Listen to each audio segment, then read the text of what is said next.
Olá pessoal, estamos aqui no T99 e nós vamos gravar hoje o capítulo 10, cujo título é Seu propósito, salvar a nação. A introdução diz assim: Deus estrategicamente tem posicionado seus filhos em papéis de liderança em nossa nação e no mundo para momentos como este. Quem disse isso foi Henry Blackaby, Baptist Press, um bispo batista.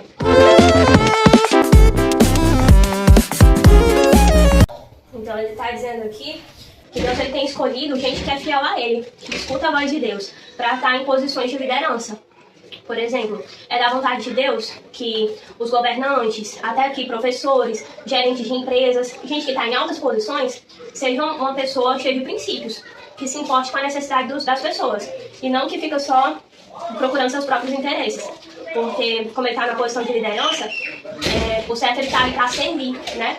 Para procurar o bem do povo que ele lidera. Aí Deus ele faz questão de escolher pessoas com coração assim, para ficar em altos postos, até para ser rei, presidente, para ser um político assim, desse jeito. Leão estava ocupado tentando salvar a si mesmo. Mas o anjo do Senhor o enviou para salvar a nação. Embora ele não tivesse força, o anjo disse: vai.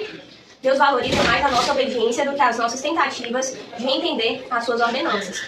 Uma história apresentada neste capítulo é sobre uma jovem do mercado a quem Deus usou para levar esperança a milhões de pessoas após o maior ataque terrorista sofrido pela América do Norte. Naquele dia, a jovem, de certo, sentiu que não tinha forças, mas mesmo assim, obedeceu à orientação do Senhor. Então, aqui ele fala de um personagem bíblico, que tem lá no começo da Bíblia, no Antigo Testamento ainda, antes de Jesus nascer.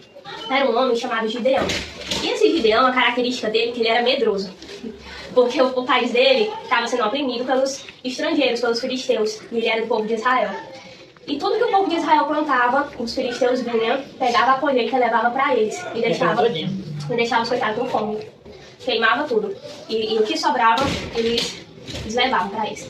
Aí Gideão continuava plantando escondido, colhendo escondido, fazendo o trabalho, né, para poder sustentar a família, mas morrendo de medo de ser descoberto.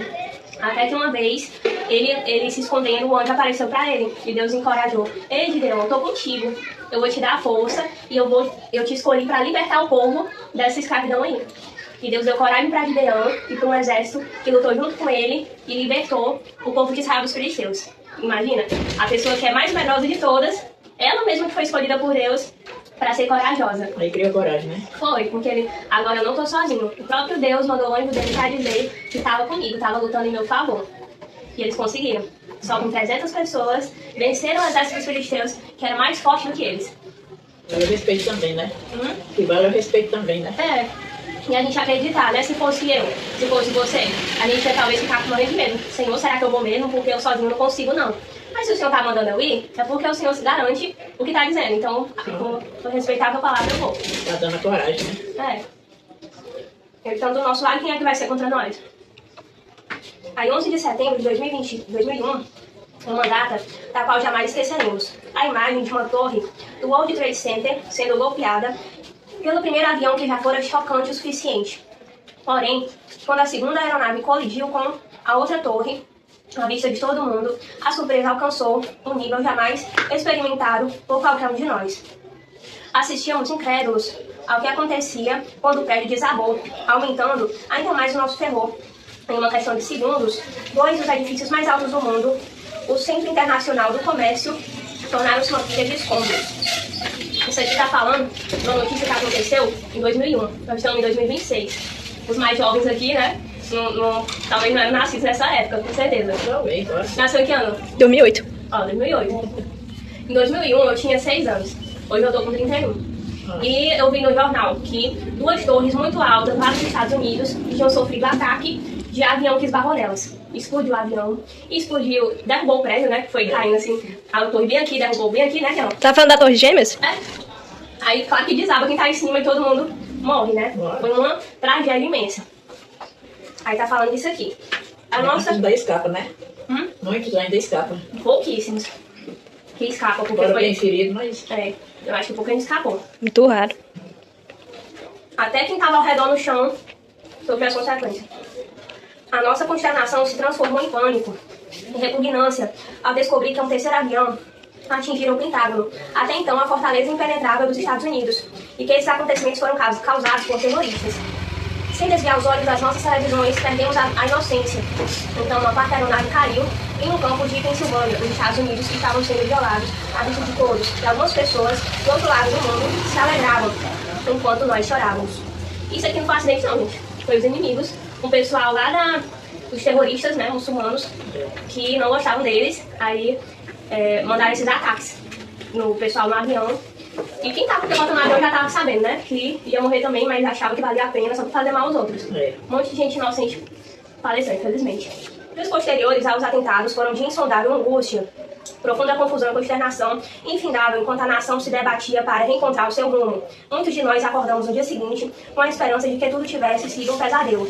Porém, o noticiário matutino nos dizia outra coisa. Com vozes sombrias e rostos taciturnos, emoldurados por imagens horrendas, os repórteres nos lembravam daquilo que não imaginávamos ser possível acontecer. Milhares de pessoas realmente haviam morrido. E a nação, outrora inviolável, fora ferida de modo violento. E assim, os Estados Unidos na época era a nação mais rica, mais poderosa, né, do mundo. Então foi assim... Acho que sim, né? Era. E foi assim um baque muito grande, porque você vê a nação mais poderosa sendo atingida dessa forma, claro que foi também inveja, né, deles. Assim, tem religião, a religião deles é muito radical, dos muçulmanos, que muitos deles têm um pensamento de que quem não é da religião deles, eles querem matar. Isso não existe. Né? Isso é um pensamento do ser humano, um pensamento até do inimigo, né? Que Deus ele não é dessa forma. Quem não aceita ele continua amando. Ele não quer fazer mal a nenhum de nós. Ele quer que o pecador se arrependa. Ele quer fazer o bem para cada um. E ainda está escrito que a gente deve amar e perdoar os nossos inimigos. E não a pessoa que pensa diferente, eu vou lá fazer mal para aquela pessoa. Isso não é um pensamento do verdadeiro Deus, do Deus bondoso. Deus não dá mau pensamento a ninguém. Você vê que alguém tá com mau pensamento, você sabe logo que ela não tá perto de Deus, né? Tá distante. Diz assim, ó. Na sexta-feira daquela semana, algo cessou a montanha-russa emocional. Um culto de oração na Catedral Nacional de Washington, o qual contou com a presença do presidente e de inúmeros funcionários e dignatários. Foi transmitido em rede norte-americana e assistido no mundo todo. As principais religiões estavam representadas no culto, mas ele era nitidamente cristão. Billy Graham pregou o seu melhor sermão e não se intimidou quando chegou a hora de apresentar o evangelho de maneira clara e instigante. O presidente também foi ao culto e ministrou fé e alento a todas as pessoas angustiadas e desesperadas. Na medida em que o povo assistia ao culto, a nação inteira presenciava a mais extraordinária transmissão de fé e esperança. Milhares de indivíduos foram tranquilizados pelo fato de que Deus continuava no trono e sua mão ainda protegia os que buscavam refúgio nele. Os espectadores podiam sentir a atmosfera espiritual melhorar a cada minuto da transmissão. Aí o que foi que o povo fez? A nação, quando sofreu esse ataque? Eles podiam, né, se desesperar, ficar sem saber o que fazer. E claro que muitas famílias sofreram, que perderam seus parentes nessa tragédia. Mas eles fizeram um culto, fizeram assim uma reunião e foram buscar Deus. Várias pessoas juntas, de religiões diferentes, se uniram ali e muito angustiados, muito tristes, foram buscar Deus. Porque só Ele para fortalecer e para restaurar os corações. Depois de uma coisa dessas, né? Só Ele mesmo para consolar. Esse culto se tornou um evento religioso mais assistido em toda a história. A palavra de Deus foi escutada em muitas nações. A fé cristã jamais brilhou com tal força no meio de tanta escuridão, nem tocou uma audiência tão vasta. A partir daquele momento, a esperança foi restaurada. E a oração se tornou o veículo de um Deus que se empolga.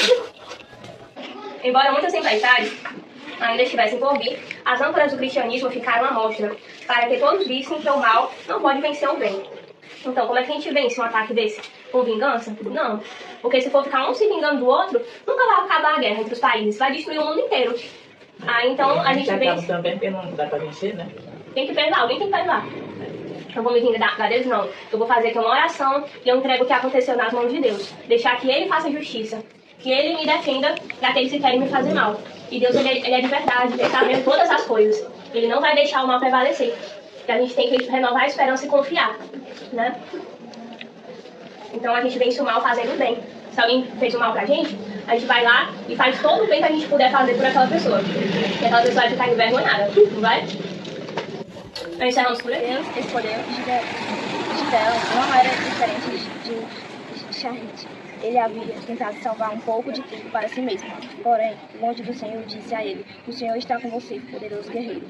Gideão não era poderoso nem guerreiro. Ele estava armazenando trigo e se preparando para fugir. No entanto, o anjo de Deus o chamou de poderoso guerreiro. Por quê? O Senhor sempre tem uma opinião mais elevada a nosso respeito do que nós mesmos. Ele não nos enxerga através da lente sombria dos nossos fracassos passados, mas sim através do prisma das vitórias, reservado para nós por ele. Gideão questionou a declaração encorajadora do anjo, afirmando que ela não condizia com a realidade à sua volta. Ai, Senhor, se o Senhor é poderoso, nos sobreveio, que é feito de todas as suas maravilhas que nosso país nos contaram, dizendo: não nos fez o Senhor subir no Egito, porém agora o Senhor nos desamparou e nos deu na mão dos midianitas.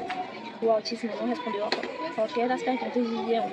Em vez disso, ele deu uma ordem: vai nesta tua força e livrarás a Israel da mão de midianitas. Quando força Gideão tinha praticamente nenhuma, o Senhor não estava interessado nela, mas sim em sua obediência. Embora Gideão tivesse muitas dúvidas, ele agiu conforme a ordenança de Deus. Ele derrubou os altares pagãos da casa do seu pai. Esperou chegar à noite para fazer isso, pois estava com medo, mas sim fez. Ele colocou um novelo de lã diante de Deus e disse sinal. E ao recebê-lo, ele ficou com confirmação que ele estava atormentado de certeza. Quando o Senhor lhe ordenou que fosse até o acampamento dele e levasse o seu cerco com ele, caso estivesse com receio, Gideão não hesitou em ir ao cerco. Assim, podemos concluir que ele sentia medo, e mesmo assim não deixou de cumprir a apesar dele, foi o que fez Gideão um herói. Ele não era um homem corajoso por natureza, mas era obediente por escolha, e como resultado disso, a nação foi libertada. Deus escolheu você. O coração de uma cidade é um mercado para mudar uma cidade. O mercado precisa ser transformado. Esse é o seu chamado.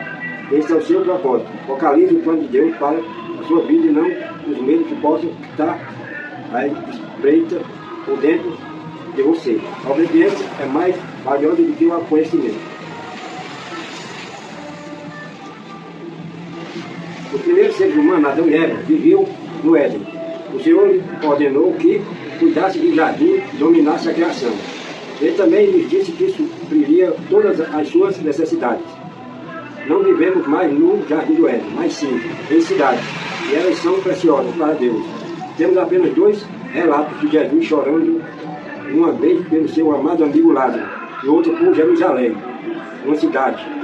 As cidades são o equivalente moderno do Éden. O mandamento do Senhor é que cuidemos delas.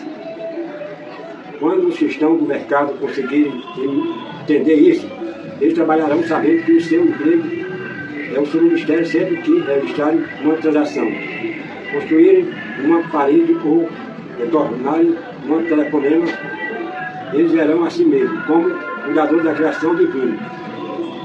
O trabalhador voltará a ser considerado adoração como era no Éden. Deus virá quando soprar a brisa do dia.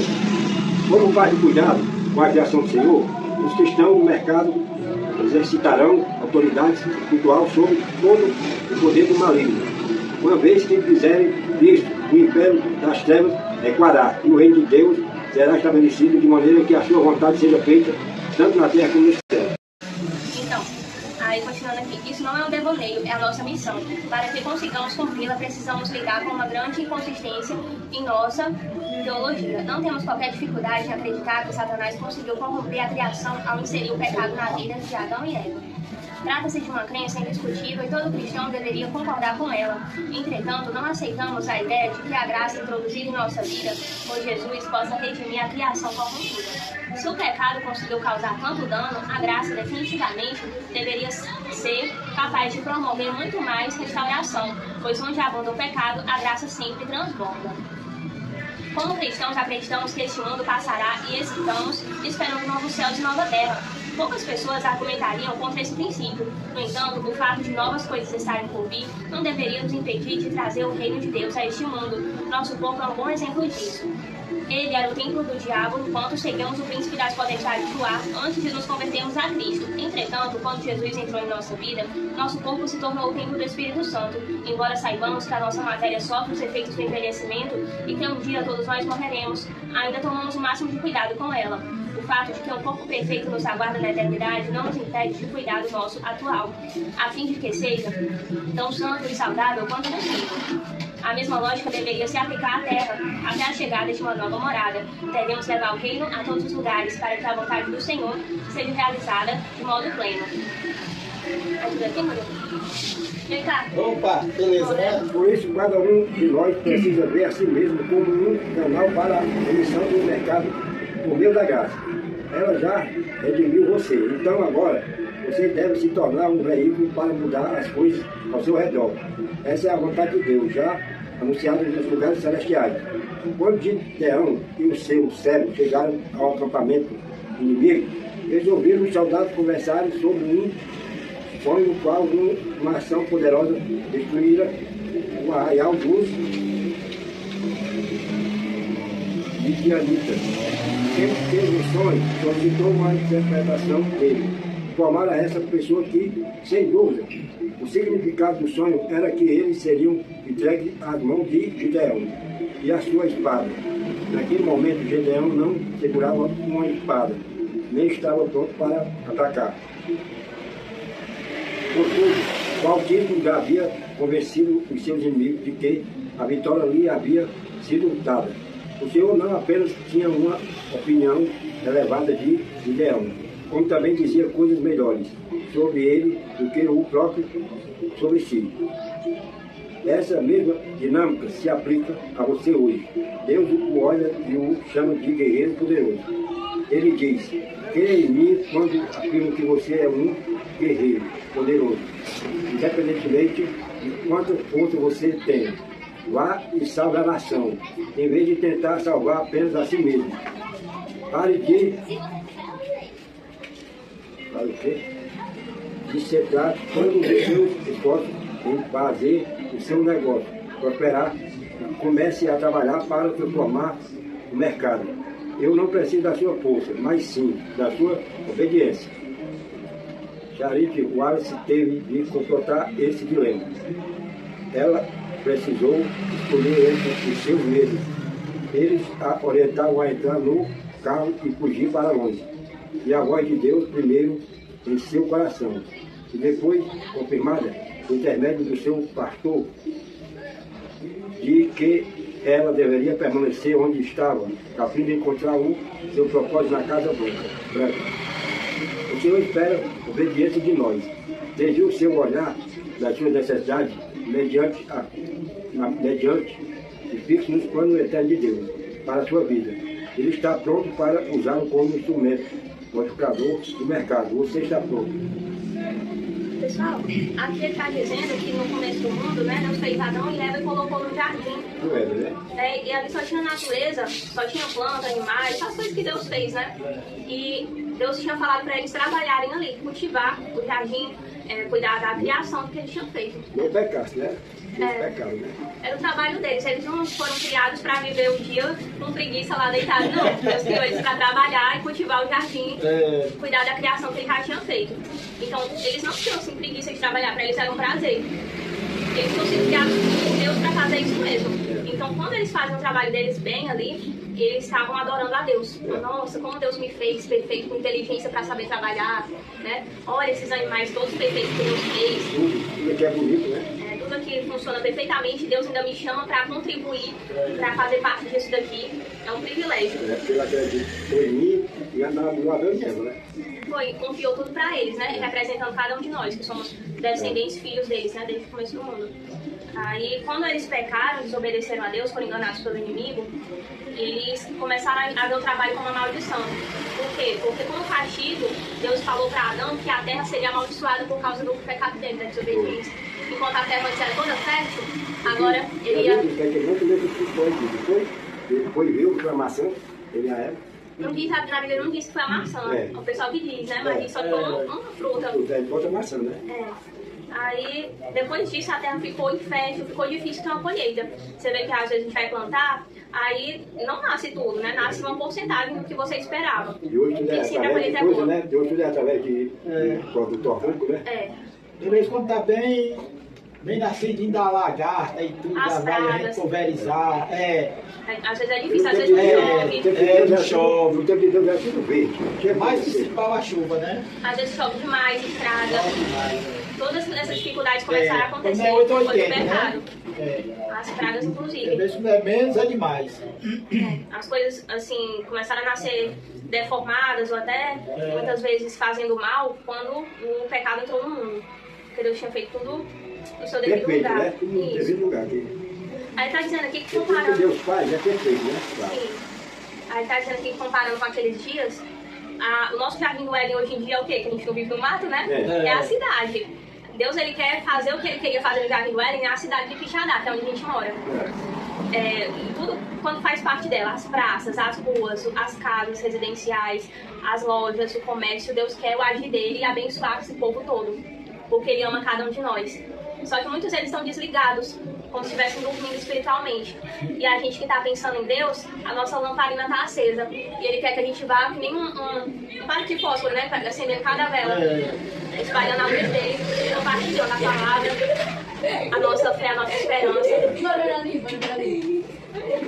Compartilhando a nossa fé e esperança com quem está ao nosso redor. Às vezes a gente está conversando, né? Um assunto completamente aleatório, em algum lugar assim. Aí vê que aquela pessoa tá com uma conversa feia, com desesperança. Aí você se lembra, não precisa disso tudo não. Esse seu problema tá parecendo grande, mas maior é Deus, que criou esse mundo inteiro, que criou a gente. Ele pode reverter qualquer situação. Qualquer coisa. Sabe esse Gideão que tu tava lendo aqui, sobre ele? A história dele conta na Bíblia, ele tava passando por uma dificuldade grande, que o povo dele estava sendo oprimido pelos midianitas. Tudo que eles plantavam, os inimigos vinham e levavam, deixavam o pessoal com fome. Aí oprimia eles com medo e passando necessidade. Até que Deus deu coragem e mandou ele se revoltar contra isso. E tinham os homens, né, que iam lutar, digamos, os homens maiores de 18 anos, eram todos escolhidos para soldado. Aí deu até um bocado de gente. Digamos, tinha dado 3 mil pessoas. Sim. Só que daquelas 3 mil, nem todos estavam com o coração em Deus. Tinha muitos deles que estavam covardes, com medo de escondido. Aí Deus sondou o coração de cada um. Gideão escolheu Gideão para ser o líder e libertar o povo. Gideão, esse pessoal aí tem muita gente. Sendo que o pessoal, os inimigos, tinha mais gente ainda. Se você tá achando 3 mil muito, não era, porque, digamos, os midianitas tinham nos seus 6 mil, 10 mil, né, por ali, os inimigos. Então, o homem ia achar pouco. Não, Deus tem pouco, só tem 3 mil aqui, os meus inimigos têm 10 mil. Aí, não, Gideão, eu que sei, que Deus, ele conhece o coração. De tudo, né? Sabe o dia, A gente só vê o que tá diante dos nossos olhos. Porque tudo era no tempo de Deus, né? Não tem? Sim. É só no tempo dele. Aí ele dizia, manda esse povo, quem tiver com medo, ir pra casa. Aí foram metade, aí reduziu. Aí até que ficou só 300. Ah, esses 300 aqui, Gideão, tá o número certo, só 300. Já tá bom demais, faz assim, né? Mas 300 focados, 300 corajosos, né, que não estão ali só para atrapalhar, mas que estão atentos para a direção de Deus, que estão confiando que Deus vai dar a vitória. Aí eles foram com esses 300 e tiveram uma estratégia lá de sabedoria dada por Deus, que eles foram fazendo zoada, quebrando pote de barro no chão e soltando trombeta e gritando, por Deus e por Gideão. Aí os inimigos ouviram de longe, no acampamento onde eles estavam. Eita, muita gente, não vão dar conta não. Aí eles mesmo fugiram, com medo, sendo que era bem pouquinha gente. Aí eles amedrontaram num pesadelo que eles fizeram lá na cabeça deles. E um deles que estava lá, os inimigos, tinha sonhado na noite anterior que ia ser derrotado pelo povo de Israel. E Deus deu vitória, aí eles abençoou, né? Eles estavam... Quer dizer alguma coisa? Tá bom. E aí? Olha você ter vindo aqui. Tá bom demais, né? Quando a gente tirar um tempo, né, da nossa semana pra falar de Deus, juntos, né, que a gente fica mais forte juntos. Eu lendo esse livro sozinha lá em casa, serve assim, né, me anima um pouco, só que eu lendo com outras pessoas, né, fica mais fortalecido na nossa memória, né, durante a semana, essa experiência da gente estar aqui junto, buscando a Deus junto. É como se a chama ficasse mais forte no nosso coração e na nossa vida. Eu também fui mais forte da minha nossa amiga lá. O nome dela? Ah, Josiane. Josiane. Nunca mais veio, Ela não. veio demais, né? Ela Bem legalzinha, né? Ela ensinava bem as coisas, né? Vamos falar com a gente, combinar um encontro? Bora. Se ela vem pra casa, vamos pra lá. Aí, vamos fazer uma oração pra gente encerrar? Bora. Vamos. Aí, Senhor Jesus, nós sabemos que o Senhor está aqui conosco. porque o Senhor se agrada de cada um de nós, Pai. O Senhor é um Deus soberano, altíssimo, que está no trono, mas se importa com cada um de nós que somos tão pequenos. Muitas vezes as pessoas ao nosso redor não dão importância pra gente, porque nos desprezam pela nossa aparência, pelo nosso jeito de ser, acham que a gente não vale muita coisa. Mas para o Senhor, nós somos tão valiosos. O Senhor derramou sangue na cruz, o Senhor morreu em nosso lugar para nos dar esperança, para nos dar a vida eterna, para nos resgatar de tudo aquilo que nos oprimia, dos nossos inimigos. Assim como o Senhor libertou o povo por meio de Gideão. Ah, Deus, nós queremos desfrutar da tua libertação também. Nós cremos na tua palavra, nós te buscamos. Nós sabemos que o Senhor está perto e é poderoso para mudar a realidade da nossa cidade, a nossa própria realidade, Jesus. Tudo aquilo que nos deixa angustiados, nós buscamos a ti, Deus, e sabemos que tu tens a solução, que nós temos a esperança em ti, porque ninguém pode mais do que o Senhor. E o Senhor pode todas as coisas, pode nos ajudar. Tem uma situação difícil demais para ti. E o Senhor estando do nosso lado, nós certamente vamos vencer. Porque, Deus, o Senhor vem nos defender. Pai, renova a esperança e o amor no coração de todos aqueles ao nosso redor. Nos ajuda a ficarmos atentos no nosso dia a dia para compartilharmos a tua esperança com todas as pessoas com as quais a gente conviver, com as quais a gente falar, Jesus. Nos abençoa, Deus. Nós não queremos nos envergonhar de Ti e não queremos, ó Deus, ficar distraídos neste mundo. Que nós possamos ser usados pelo Senhor para fazer o bem em toda parte, assim como Jesus fazia quando estava aqui na terra. Repreende toda a ação do inimigo tentando nos prejudicar, Deus. Em nome de Jesus, te agradecemos por tudo. Amém. Amém. Amém.